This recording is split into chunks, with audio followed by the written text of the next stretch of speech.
What's up, dudes? Welcome to SarCAST. It's been a while since we did her last SarCAST, but welcome to the SarCAST post MSC, post Snapdragon ESL Pro Series Challenge season. Challenge finals will be coming up very, very soon. It's going to start on the 16th of July. So if you guys want to watch your favorite teams, you guys can still go and check out the. You can buy the tickets actually in Jakarta, Indonesia. It's going to be an offline event. It's technically an international tournament because yeah, they're flying out all the players as well. The players are all going to be here in Indonesia, so go and buy your tickets before we get into the to the topics here, because we do have a few good topics to talk about actually. We'll start with the first topic. This is the most requested topic. We're gonna just get down to business. New emblem system and teams in MPL. Firstly, let's talk about the new emblem system. I think the new emblem system is great. I think at this point of the game, it is probably the best update to have ever come through for Mobile Legends Bang Bang. The reason being, I think the meta right now is just in a stage where it's the most dynamic. You can still play your utility junglers, even though it's not the best. You can still, make it work depending on your composition. You can still make the fighters work. And obviously, you've seen it multiple times now in the Snapdragon Pro Series as well. The assassins are back. Assassins and marksmen, technically. Yisun Shin, Granger, they're back in the meta. We've seen some Roger games as well, even though the Rogers haven't really been doing too well. But we have seen the Roger games. I guess while players get used to the meta, we'll see more of those crazy picks. And for Ling, Lancelot, they're still really good. I think Lancelot especially though. Lancelot has just been busted for the the last 3-4 patches Lancelot has been busted, but now he is giga busted. Big ultimate.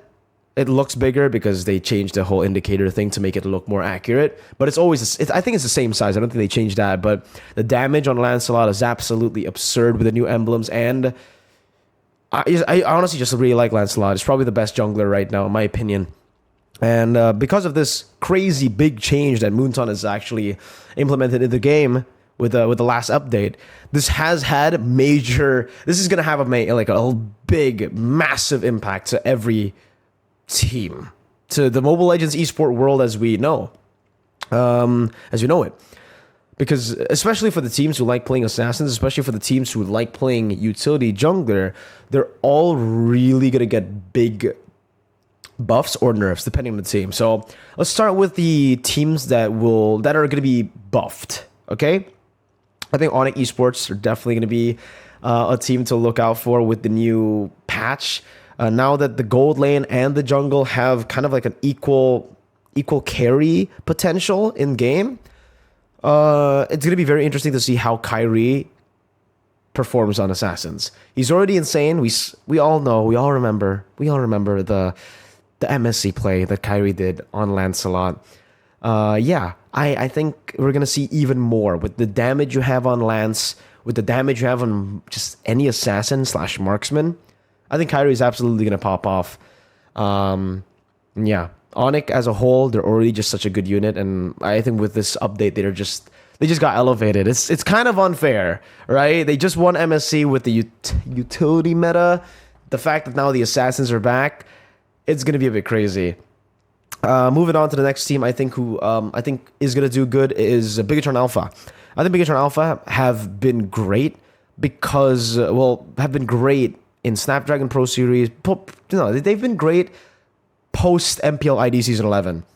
I think Season 11 was still a very young and inexperienced Bigatron Alpha, with Superken and Saken joining in from MDL. There was a lot of pressure on them, and clearly, mentally, they were just not prepared for the playoffs. They weren't prepared for a stage that big. They've never played in a stage with a crowd. So playing in the stage like the playoffs of MPL Indonesia was definitely very intimidating for them, and I don't want to give them excuses. Obviously, a loss is a loss. I'm a Bigatron fanboy, but yeah, a loss is a loss. I think Alter Ego were just better on the day. Despite the mental blocks I feel like the players kind of faced, it's fine though, because they are still very young. They'll grow, and we've seen that growth, especially from Superken. Well, just Superken and Saken, honestly. I think Vin is a good addition to the team. Bigatron is going to be really strong this season, but mainly Superken. I'm going to be talking about him. The jungle buffs, it's the same thing with Kyrie. It's the same thing with Super Ken. Super Ken, I'm sorry, guys. I have a sore throat, and I've been coughing a lot, but it's fine. Super Ken is basically the equivalent, or the closest thing we have to Kyrie right now. I think before Super Ken, it was Albert, but looking at his performance and looking at which team he joined, we'll talk about that later. I think he's no longer the main rival to Kyrie. I think Super Ken can still step into that shoe to be the rival, Kyrie's rival in MPL Indonesia. Let's see if he can do it. I personally believe in him. I think, again, he's such a young talent. He's still 17, 1 year younger than Kyrie, I believe. And he's shown all the potential. I can't wait to see him in Snapdragon Pro Series Challenge Finals and how the team just performs with Vin. Because, dude, Vin has really, really impacted the team in a good way. So with all those changes and the Assassin changes, I think it's going to be a good. The only thing I'm worried about for Bigatron Alpha is Saken. He's mainly a marksman user, so he might struggle in this new patch with a lot of fighters actually entering in the gold lane. We'll see about that, because we saw him kind of struggle in Snapdragon Pro Series against RRQ, and Zin picked up the Grok in the gold lane. So fighters are back in the gold lane. I mean, it's viable. I wouldn't say it's the best thing, the best hero right now to play, the best role to play in the gold lane, but hey, they're viable. If you can make it work, if you're good enough, sure. Another team, well, I'll just I'll just quick fire a few teams now. BREN, self-explanatory. Kyle TZ, he's a god, assassin god. RSG PH, I think, are going to do really well. Irad. Echo, now for Echo, I'm not too sure. Carl TZ, we all know him as an assassin god. He is still the GOAT of MLBB, but he's been playing utility jungle so much in the past, year? I'm not sure if he can actually go back to just the full damage jungle that fast. I have no doubt in my mind that he'll be able to, but how fast can he get back into shape with the damage junglers when he's been so used to playing utility in MPLPH, right? So that's something that is a bit concerning. We'll see if we'll see how fast he can adapt to the meta. But other than that, I think the team is still very solid for Echo. Let's move on to Blacklist. Let's talk about Blacklist, and then after this, we'll talk about the team that has been more surprising to me so far.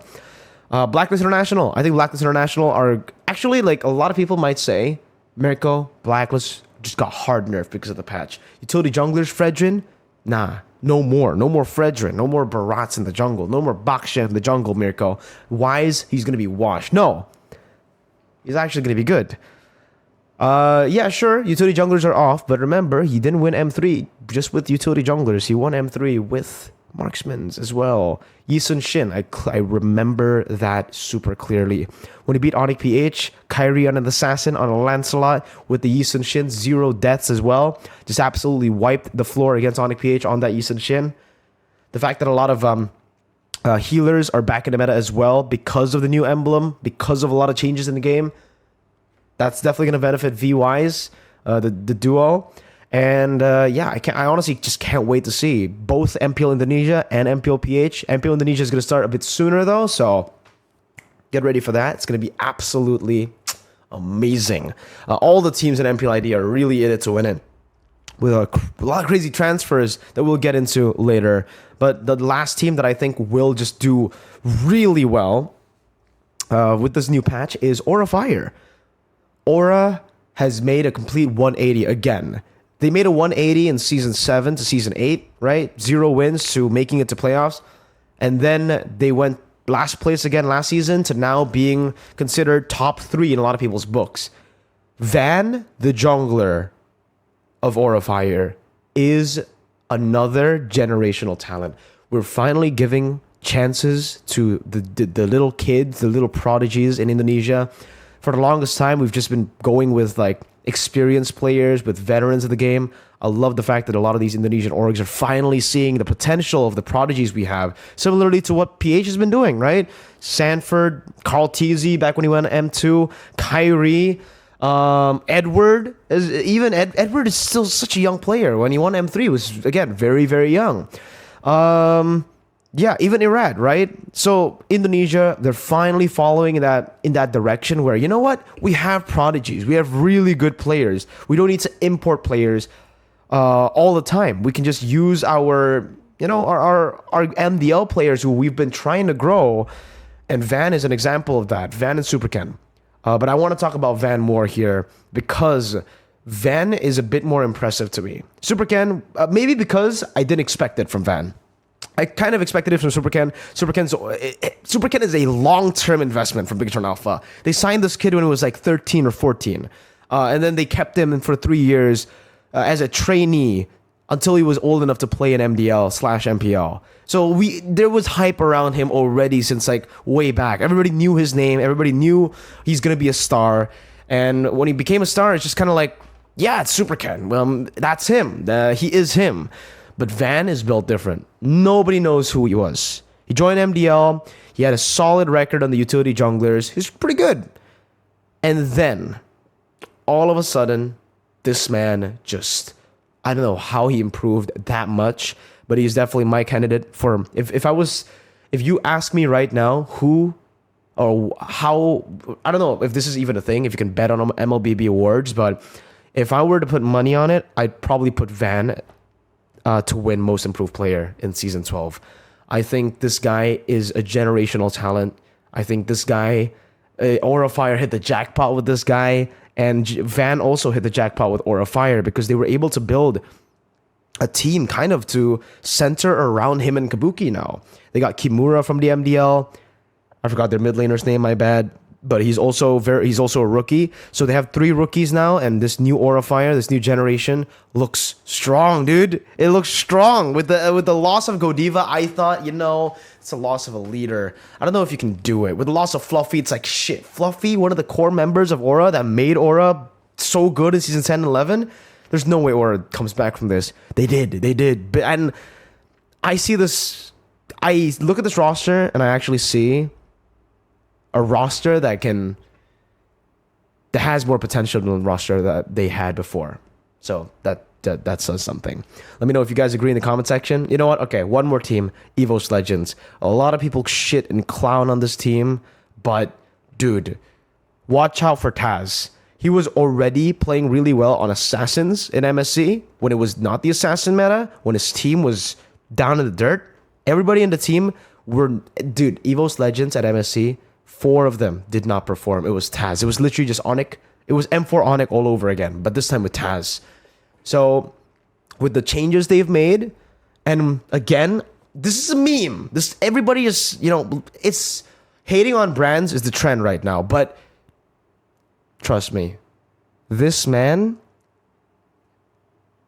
I have a feeling, man. He's good. I know he's good. I was a Bigatron fan since season 7. I started, supporting Bigatron in season 7. Brands was the jungler at the time, and this guy impressed me so much. When he moved over to the gold lane, I had my doubts, but he proved me wrong with his MDL performance and his ISF performance, and even his MPL performance in the first leg. Then after that, he started making a few mistakes. Those mistakes became memes, and that meme just, blew out of proportions. His SEA Games performance, we don't even need to talk about that, I think, because Indonesia's SEA Games performance was just horrendous. It wasn't just brands, it was kind of everyone except for Sans and Keyboy and Albert, right? Oh, technically the EVOS trio. But we'll talk about that again later. There's a whole topic about that again. But EVOS Legends, I think they're going to be really strong. With Sutsujin coming up, with Van Strong coming up, with Krite coming up, and with brands, still sticking to brands, I think is a risky choice, but I think it's not the best choice, but I think it's good. It's okay. Brands, definitely, he has a chance. When you put pressure on the man, he'll perform, and I think Brands will do it. I think Brands will be able to improve significantly. Let's move on next to, okay, this is a big one. Just right after talking about EVOS Legends, let's talk about RRQ, because it is not looking good at all for RRQ. I've been very vocal in my streams as well, saying that RRQ has downgraded by a lot. I don't want to hate on RRQ because this is not, there's no point in me hating any team. I love RRQ. I love all the teams in MPL Indonesia. I just love Bigatron a bit more. But Yeah, the reason I'm saying this is because, you know, this is just my opinion, and I kind of want to try to help them with my opinion. I don't know if they're even watching this, but for RRQ, I think they've just been really stingy with the talent that they have in MDL, with the talent that they have. Well, no, they've just been stingy with money as well. I think they have made 0 transfers throughout the years, which is crazy to think because RRQ has been on top of the MPLID game for so long. They've been getting really lucky at times, and they've just been really good at developing talents. Like in other moments, like Albert, Zin, Skylar, crazy MDL talents that proved to be, you know, amazing. They were promoted to MPL and they were amazing. Albert won an MPL for his team. Skylar won an MPL with RRQ, and Zin as well did the same thing. Outside of that, though, they haven't really made any transfers. The only transfers they've made are free agent transfers like Clay, Renbo, Naomi, Zaya. They haven't really been investing a lot in actually like buying people out. Maybe it's just the deals didn't go through because, again, I think I've mentioned this in Fried Chicken Stream. I won't say who, but they did offer 2 Filipinos. They offered to buy out 2 Filipinos, I think, to. I don't know if it was buyout. That's what I think. But I know for a fact that they offered 2 Filipinos to join RRQ.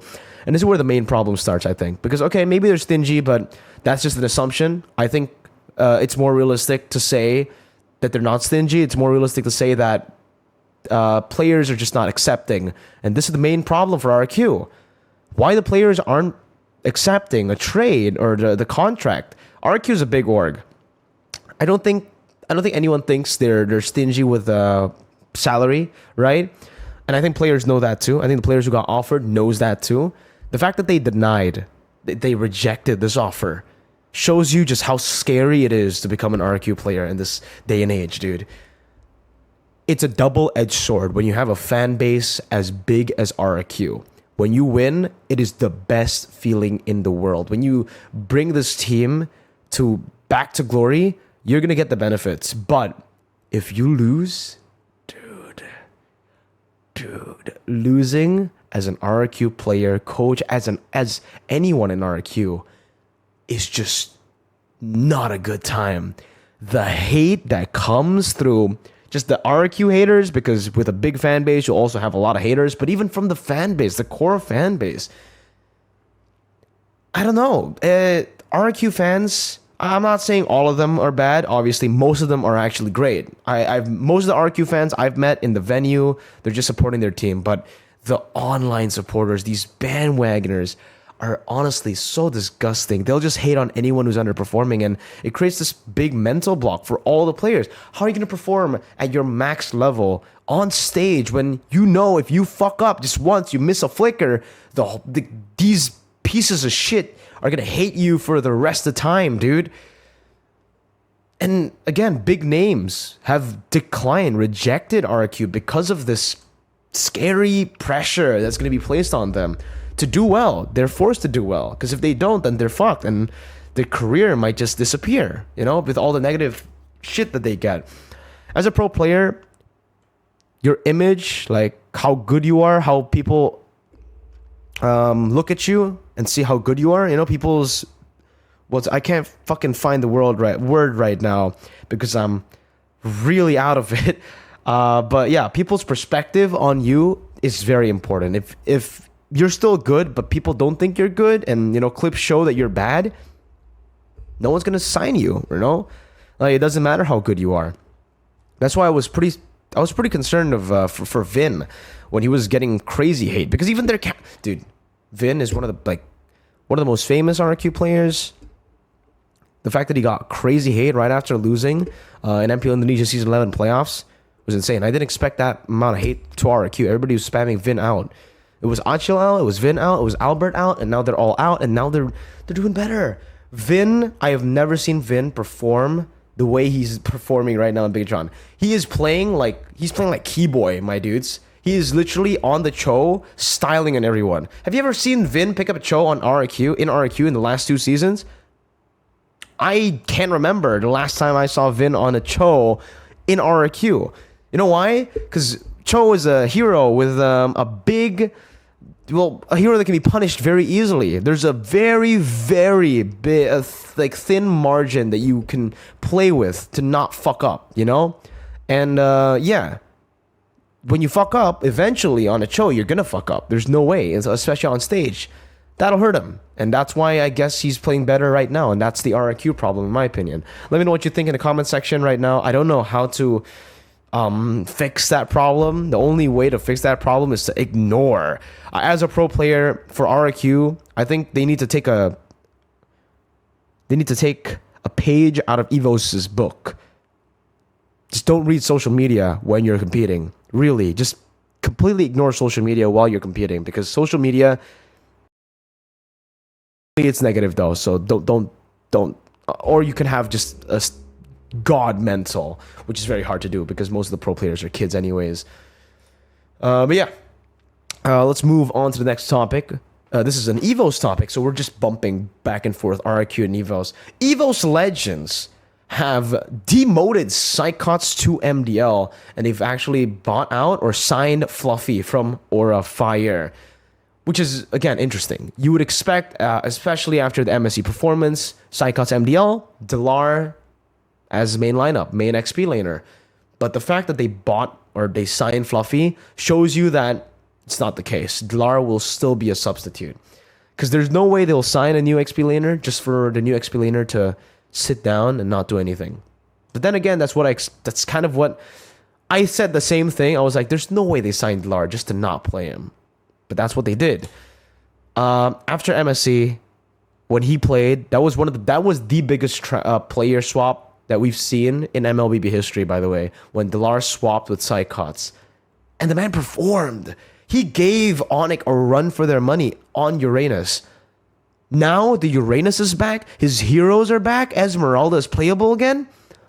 It would be such a big slap in the face to Dlar fans and Dlar to not play him. But I don't know. Fluffy is really good too.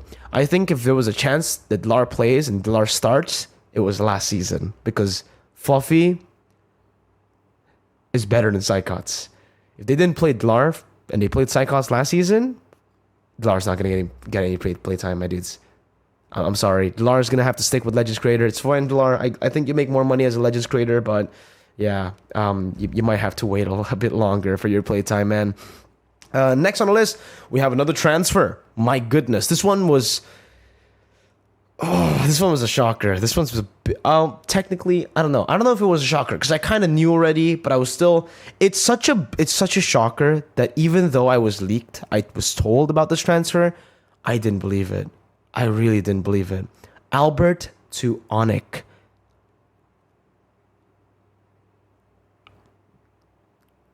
Number one as to why I didn't believe it was it doesn't make sense.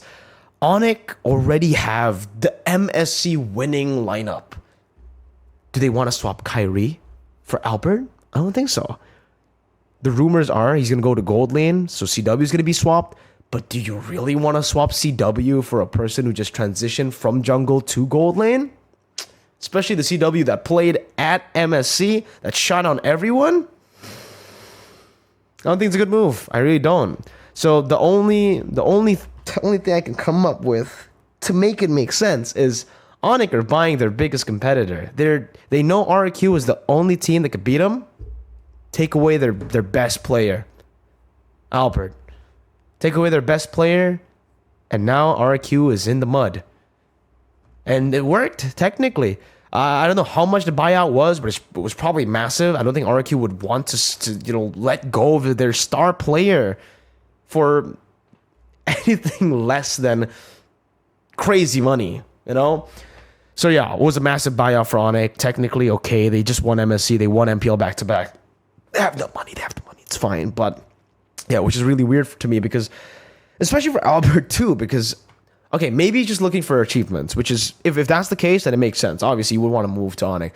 Who in the right mind would not want to move to ONIC right now when they've just won MSC, won MPL back-to-back, looking like the best team in the world, and it's looking to stay that way with the changes in the emblems? But I just didn't expect it from Albert because I have always seen Albert as a very hungry, determined player who would want to, beat everyone.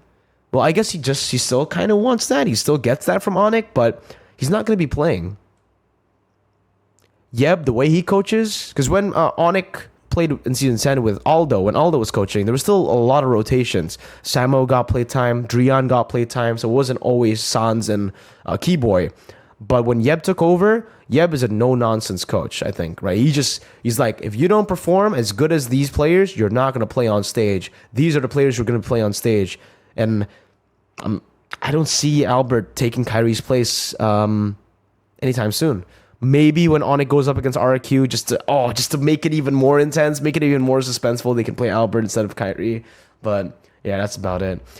Next on the list is another transfer. There's a lot of transfers. I'm sorry, guys. Okay, but this one is a different one. This is about DEWA United, because I personally think DEWA United kind of went overkill. When RRQ, don't buy players, don't sign players, DEWA are the opposite. I think they signed way too many players. DEWA were already doing good with their old roster, with the roster that got into the grand finals of MDL Season 7. I forgot everybody on the team, but I remember Dixon, Shako, and Lanaya because I think, and Kays. Okay, Dixon, I forgot the gold laner's name. But these 4 members were good. Well, these 5 members of the gold lane that I can't remember were already good. They were really amazing. When I heard the rumors that they were going to buy Watt from GPX, thumbs up. Watt, amazing gold lane. I think that's an update to your roster that could be very good for your team. Like that update. Then they bought Ray as well, and I'm like, okay, you're getting a second jungler. Still understandable, right? Especially with the Assassin Emblem now hitting. Ray is going to be a better on Assassins, but Lanaya is a better overall player in my opinion. Ray's really good though, so okay. Another substitute. Cool. And then they announced another one. Wait a minute. Leo Murphy. Leo Murphy?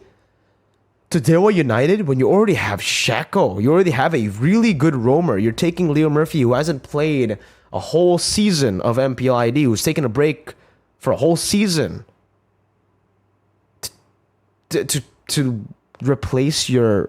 Because I don't think they would get or sign Leo Murphy to not play him, right? To play Shako. I think it's a big slap in the face to Shako if they don't play Shako because he is amazing. And I think right now, maybe not on Cho. I think Leo Murphy is still better on him on Cho. But on everything else, I think Shako is just so good. If you guys follow DEWA United, you probably know. If you don't know, Shako is amazing. Just look out for him in MPLID Season 12. And the thing that was really, really weird was just Pendragon. They got Pendragon. Why'd you get Pendragon? Like Leo Murphy, you take him, big name, cool. Okay. Still can play the game, still really good. Okay. But still kind of weird. Okay. But still okay. Pendragon? The guy who's been a substitute for EVOS Legends for 3 seasons now? 3 seasons now. I don't know, man. Nothing against Pendragon. He's a really cool dude. He's a good player, but when you already have an XP laner like Dixon and he already synergizes well with the team, I don't know. If you want to get an upgrade, might as well get a big upgrade, right? Like get an anti-mage, get an R7. Getting a Pendragon is a bit weird to me. Maybe he proves me wrong and he just fucking pops off, becomes the best XP laner in the world. Hey, if you do that, Pendragon, I'm sorry, man. You're to go, bro. But looking at the past performances, you gotta stay realistic. I don't think he's going to get much playtime. So, yeah. I don't know. And if he does get a lot of playtime and he does not perform, I guess it's still better than just being a sub, right? Because that's what he was in EVOS Legends, just a sub. But yeah, let me know what you think about these transfers. I think DEWA United, because it's their first season, they wanted to go big and bold with their transfers. They want to make a name for themselves. But I think the best way to make a name for themselves is performance, not signing crazy players. But what do I know? I'm a caster. I don't own a team. It's just my opinion, right? Next, let's talk about it. Okay, this is a bit spicy, dudes. MPL competitor, guys. So MPL Indonesia and the Indonesian government has been a bit, neck and neck for the last few months. By the way, I mean, ONIC kind of already proved them wrong, or Mr. Frankie wrong. So the head of the esports governing body in Indonesia called MPL Indonesia an idol league, a league where it's not competitive. It's just an entertainment league because all the players playing are idols. They don't actually qualify for it. You know, it's franchised. Ew, franchised. Can't believe these teams have to pay and be financially stable to get to have a long-term fucking league. I'm sorry. That's just the SarCAST part of the SarCAST. No, back on track. Yeah, it made a lot of comments saying, you know, the players are shit in MPLID. They're not the best because, you know, they're idle leagues and they don't get qualified, and ONIC just won MSC. So, you know, that's not really looking good for his reputation and what he just said. So, but whatever. They still made a national league where it's open to everyone. Now, everybody can participate in this open league. Let's see how it does. I am pretty interested myself, actually, to see how it does, because I'm pretty interested to see how an open qualifiers thing happens. Hopefully nothing controversial happens, because again, one of the main concerns when it comes down to these non-franchise leagues is the fact that there's not really a lot of regulations in place. So you can join, you can qualify through open qualifiers, you can win, and then the owner just runs away with the prize money, and then the players don't get anything and don't even get paid. It has happened a few times, even in MPL Malaysia when it's not franchised, right? Madness Esports, I'm talking about you. Yeah, so hopefully it does well. Again, I think it's healthy for the esports scene in Indonesia to have multiple leagues. It's a good, right now I would say it's a good tier 3 amateur league, because I would still say that the competitors in this tournament or this league will be lower skilled compared to MPL Indo and MDL Indo, because it's the first season. You don't know really a lot of these teams, a lot of the players, but as they progress, maybe they'll be as good. Maybe they'll be even better. Who knows? But only time will tell if this will work out. Let's talk a little bit about some PH news as well, my dudes. BREN has been acquired by AP. I'm not really, you know, big on PH news, so I saw this at a glance, and that was about it. I don't know what to talk about it. I don't know what to say, to be completely honest with you. I had my concerns for BREN. I think I told Leo this at MSC and Snapdragon. We were talking about just franchise league. We're talking about teams in general. And I asked him, I'm like, dude, okay, so every MPL PH team has sponsors. You can see the sponsors in, you know, on their jerseys, but what's up with BREN? It seems like they only have the BREN logo and that's it, no sponsors. And I was asking about it, and Leo answered, yeah, I don't think they're doing too well. I think even their gaming house is kind of downgraded since, you know, their M2 days. And yeah, they've lost a lot of their sponsors, but they're doing really good now. So sponsors should come back. And then I was like, oh, yeah, cool. Skip to now, and now it's AP BREN. It's no longer just BREN.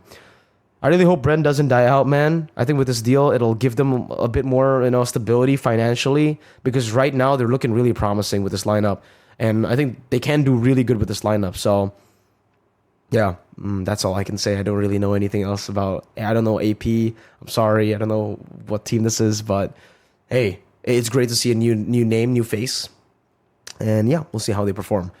MPL Indonesia Season 12, though, guys, will be coming out, well, we'll be live on the 13th of July. So go ahead and check that out. Tickets are on sale as well. If you guys are Indonesian, if you guys want to watch, or if you guys are in Indonesia and you just want to watch MPLID, if you're if you fly over to Indonesia, might as well, dude. The MPL Indo is almost as big. I wouldn't say that actually, but it's really big right now in Indo, and hype is building up. A lot of the teams have like fucking invested a shit ton of money to get better players, to get better shit, and I just can't wait to cast for MPL Indonesia Season 12. Let me know what you think about everything that we've spoke about thus far. And yeah, leave it in the comment section down below. Like the video, and I'll see you guys in the next one. SarCAST. Peace out.